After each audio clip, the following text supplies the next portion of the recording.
Emmanuel Macron est à Beyrouth ce vendredi afin de rencontrer les nouveaux dirigeants du Liban, le président Joseph Aoun et le Premier ministre Nawaf Salam.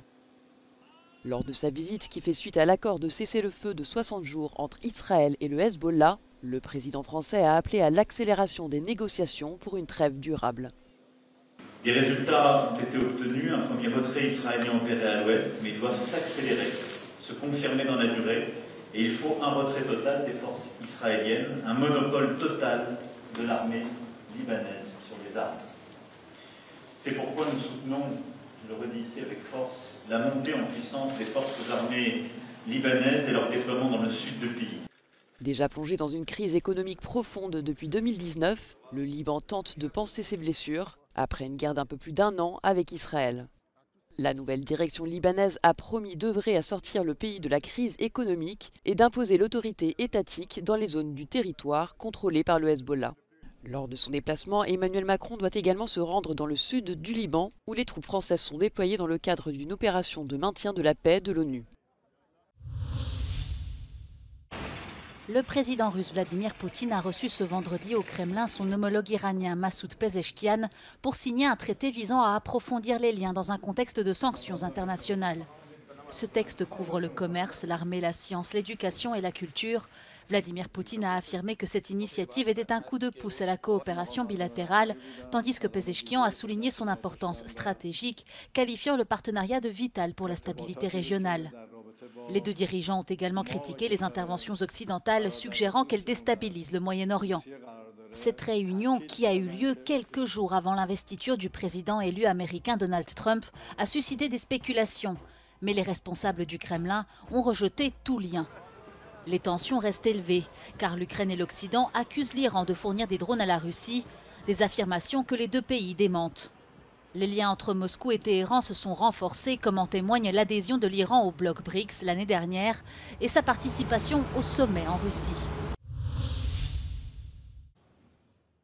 Le chancelier allemand Olaf Scholz a été vivement critiqué pour avoir bloqué un plan d'aide supplémentaire de 3 milliards d'euros pour l'Ukraine.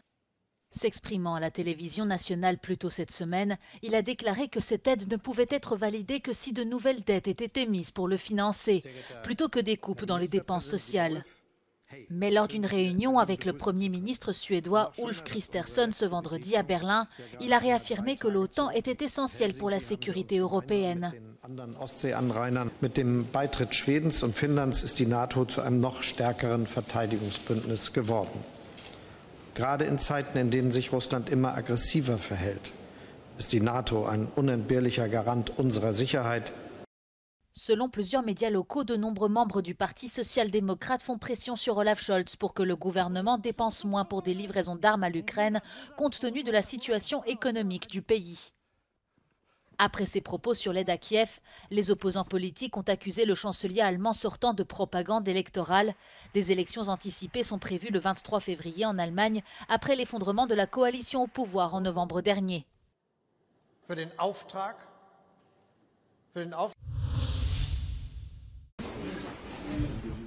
Derrière ces barreaux, Alexei Lipster, Igor Sergounine et Vadim Kobzev. Anciens avocats de l'opposant Alexei Navalny, les trois hommes poursuivis pour extrémisme ont été condamnés ce vendredi lors d'une audience à huis clos à des peines allant de 3 à 5 ans et demi de prison. Selon un communiqué du tribunal, seul l'un d'entre eux a plaidé coupable au cours de ce procès qui se déroulait depuis mi-septembre dans un tribunal de Petrouchki, situé à une centaine de kilomètres au nord-est de Moscou. Les trois avocats avaient été arrêtés en 2023 lorsqu'Alexei Navalny était encore vivant. Ce dernier était incarcéré depuis 2021 jusqu'à sa mort en février 2024. Selon les enquêteurs, ces avocats sont accusés de lui avoir transmis des documents lui permettant de planifier et commettre des crimes extrémistes depuis sa cellule. Les trois hommes affirment pour leur défense que le dossier est fondé sur des écoutes de réunions qu'ils auraient eues avec l'opposant, ce qui constitue selon eux une violation du secret professionnel de la part de l'administration pénitentiaire. Deux autres anciens avocats d'Alexei Navalny qui se trouvent à l'étranger sont visés par un mandat d'arrêt des autorités russes.